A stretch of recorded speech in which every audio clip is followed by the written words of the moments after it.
Hey everybody, just want to go over solenoid switch, probably the biggest killer to your bike that you're going to encounter, especially with these Kawasaki Vulcans on the electrical side. Okay, I've also heard that's the same problem with the Yamaha V-Star bikes, which is a real similar. It's basically Yamaha's version of the Vulcan. Okay, but yeah, they both have that issue, and I got a guy that I work with where I work, and he's got a Yamaha V-Star, and he says, yeah, it's he had such a problem with the solenoid switch, and then a lot of these switches that you find online, they're kind of crap. I mean, they're not built very good, and they're from China and whatever. Hey, it is what it is, right? I mean, China, it's cheap, and usually, they don't hold up, or they're faulty right off the bat, which he said that he had a couple that were. So I don't think he's a liar. I mean, it happens. But man, when that solenoid switch goes out, you can get stranded, man. You can get stuck. I don't like it. I gotta fix mine. Sometimes mine cuts out, and I'll have to take off the seat, and I'll jiggle the solenoid switch area where the wires connect to it and everything, and it'll come back to life. And I've got back home that way. Anyway, I'm gonna kind of show you what's going on here. Okay, so if you have a faulty solenoid switch, this is a very common diagnosis, or I don't know what you want to call it. A very, very common condition. That's the word I'm looking for. A very common condition of a bad solenoid is you go to turn your bike, right? You'll turn it on, key to the on position here, and this green neutral light, which is connected to your ignition and the solenoid switch, by the way, it's all kind of connected together in the wiring there. All right, this either will not light up at all, and it will be dead in the water. You won't be able to start it. It won't turn over. It'll be like it's a dead battery condition, which it's not. Okay, your battery's good. It's the solenoid switch, all right, or the wiring connected to it. You got to determine what it might be as far as that goes. I know in my case it's the solenoid switch, but I went ahead and just got a new plug, a new wiring plug with my solenoid switch that I just ordered, and just for giggles, man, just to make sure. All right, because the wiring is kind of old on this bike, so it never hurts. Anyway, what'll happen is you'll fire up the bike, and this neutral light will start flashing, start pulsing with the fluctuation of your actual motor. All right, so it'll go in sync with the motor and start pulsing, and then you'll notice that your turn signal lights will start pulsing as well with that neutral light. These will start pulsing and timing with your engine and the main headlight. Okay, and then when you go to give it gas, give it throttle, rev it up, it just starts sputtering and popping and acts like it wants to cut out. All right, so on my bike, that's the number one condition. I know that, hey, I got to take that seat off and mess with that solenoid switch, because that's what's causing the problem. And then I'll go take my seat off, and here, let me take the seat off real quick. I'll take my seat off, and I've been miles away from home and had to do this. Oh, there we go. All right, pop my seat off. There it is, kind of propped up on top of the back seat there. All right, and that's what this carpet is, man. It kind of holds that solenoid switch in the right spot where it won't cut out. I know it's kind of really redneck, but hey, I mean, it works for now. I'm trying to hopefully get this replaced today and get it rewired, but I pulled this carpet out. All right, and your solenoid switch on this bike, on this model in this year, okay, here's your battery. Back down in here, this is your fuse box. Okay, it's right here, okay, right behind the fuse box. And you lift that wiring back, and it's like that square shaped plug, all right, or relay type looking thing, and it has a fuse here and a fuse here. Okay, that is your solenoid switch. So I'm going to rewire this plug that goes to the switch, and I'm going to put a whole new switch in. And I did buy the cheap one from China. I got 2 of them because they were so cheap, and they're good to have on hand, you know. If that solenoid switch goes out, man, you're dead in the water. You can't start your bike, or it will start and it'll cut out, you know, whenever it wants to. You hit a bump in the road and it jiggles it, vibration, whatever, and it'll cut out.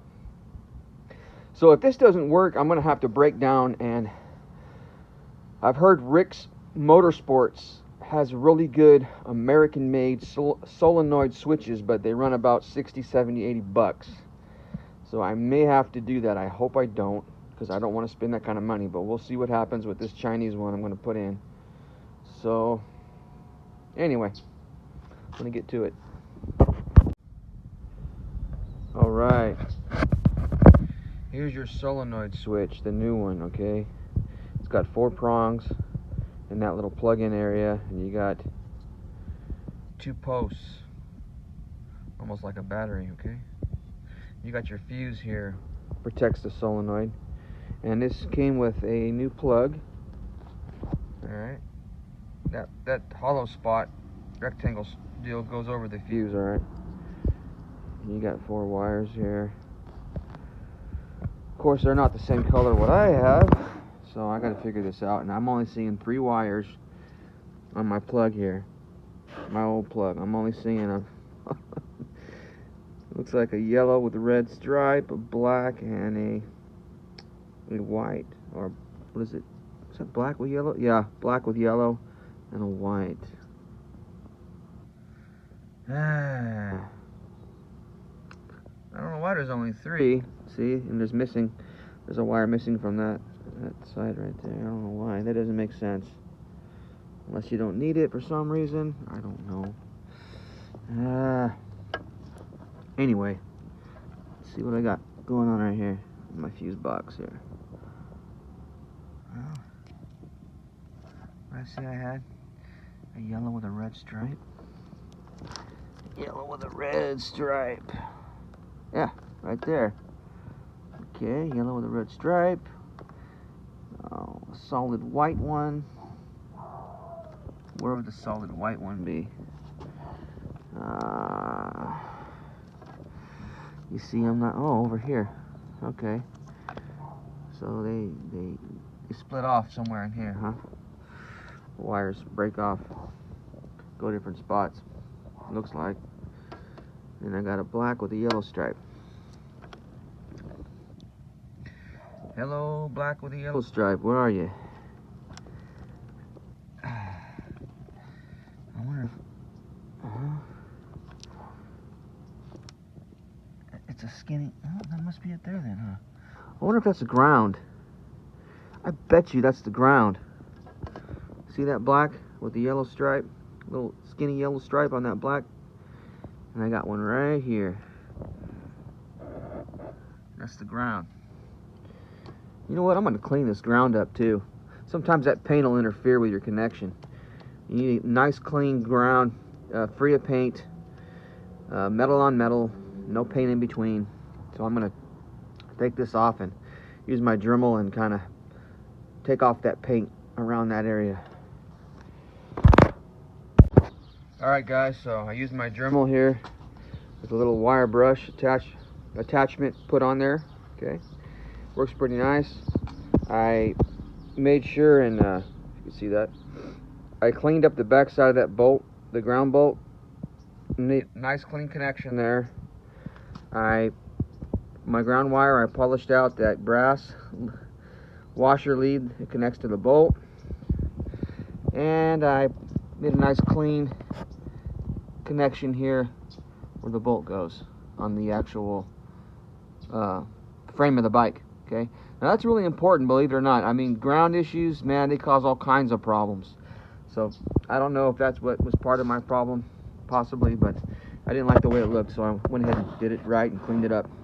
Now there's another ground wire, looks like that's coming off this lead, goes back to my solenoid, and it looks like it's branching off and going down and connecting to the negative on my battery post. And I went ahead and did the same. I cleaned all that up and tightened it real good.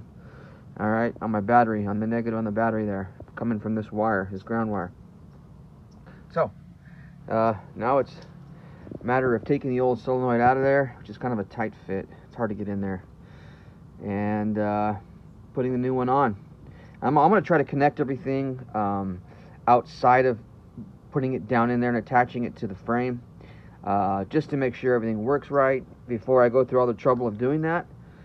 I'll probably just twist the wires together on the solenoid real good and tape them off at first, and then if everything looks good and it runs good and starts good with no issues and no cutting out, then I'll probably go ahead and use some butt connectors and connect these wires to the other wires that were going to my solenoid off of here. So anyway, I still don't know what's up with that fourth wire, if I need it or not, so I gotta figure that out. But I'm just gonna try and make it look the same. I'm gonna use the same wires like it is going in here. This has a broken clip too, by the way, so that probably didn't help it. Not a good tight connection to the solenoid switch. Anyways, I'm gonna connect it the way it is here with these 3 wires here, make it look the same, and see what happens. All right. Okay, so I have the new solenoid switch, which is right here. This is the old plug. I'm gonna wait. I want to see what happens. So I'm gonna hook up the old plug into the new solenoid switch, and you got 2 main power leads that connect to these posts on the solenoid switch. All right. Now I noticed on the old solenoid switch there is an M right here. See that M for this post, and there's a B for this post. Okay. Well, before I took off the old solenoid switch, I checked that out and I made sure to mark which main power lead here was M and which one was B. Okay, so I just marked the M, and I know the other one's going to be B. That way I don't get it switched around the other way, and possibly, who knows, man, you maybe could fry it. I don't know. So I'm going to make sure I connect my M lead to my M post on the solenoid switch, and then connect the other lead to this post here, and I'm gonna fire it up and see what it does. Okay, moment of truth.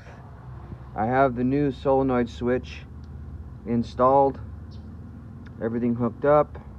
I still have the old plug that I plugged into it, and I want to see what happens. I want to see how it does. It should fire right up. Here we go. Turn it on. Yes. Green light. I like when I see the green light. Alright. Let's see if it starts. Make sure my choke is all the way out. Fuel's on. Give it a couple twisties. Should fire right up.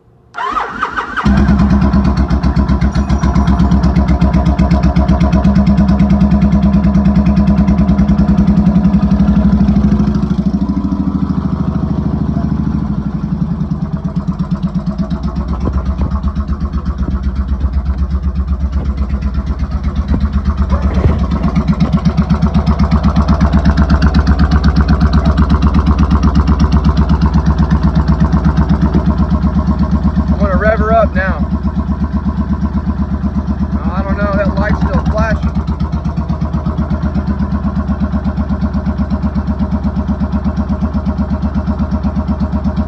That light's flickering a little bit. Let's see here.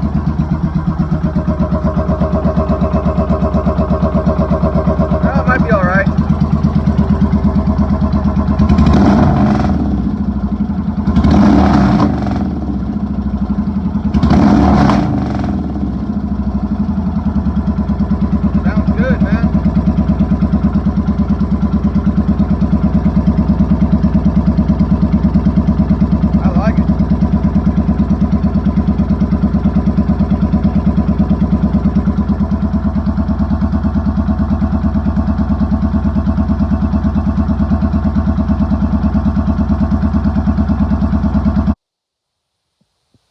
Hey, so me and my dog got back from a long ride.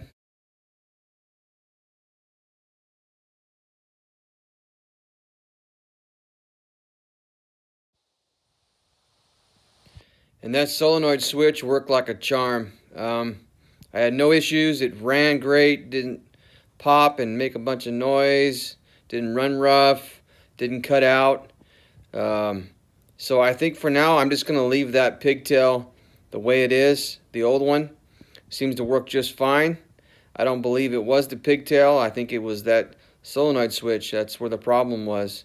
So there's no sense in replacing something that doesn't need to be replaced yet. I'm going to keep that new pigtail with the 4 leads in my toolbox in case I ever need to do it. But I'm just tired of working on my bike. I've been working on my bike for like 3 or 4 days straight, and it's time to ride, man. Just enjoy it. Anyway, thanks for watching the video. As soon as I do some more repairs and whatever on my bike, I will make sure to make another video and post it so you can learn a little bit like I'm learning.